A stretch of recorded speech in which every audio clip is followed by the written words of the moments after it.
Samtang Surigao del Sur Police Provincial Office, gimando ang lalom nga imbestigasyon sa pag-ambush sa mayor sa Barobo. Alang sa kumpleto detalye, katropang Ali Vicente.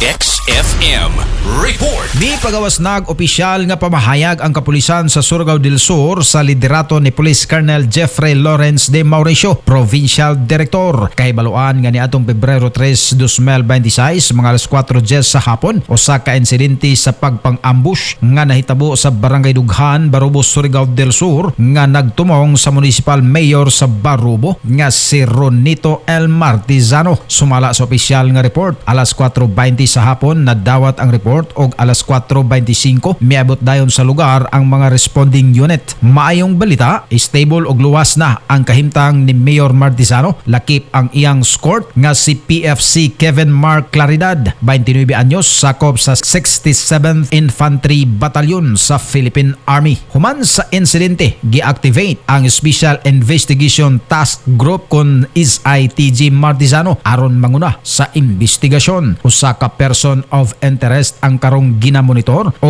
gina-validate samtang padayon ang Lawom nga imbestigasyon aron makolekta ang dugang ebidensya ug matino ang mga responsable. Giawhag ang media ug publiko nga mosalig lamang sa opisyal nga pahayag sa kapulisan ug likayan ang pagpakatag og dili beripikadong impormasyon samtang padayon ang operasyon alang sa paspas nga resolusyon sa kaso. Katropa, alang sa tin-aw nga pananaw pag Vision X Plus Soft Gel Capsule alang sa nagkahiusang Pilipino sa Pilipinas. Ali Vicente, XFM News.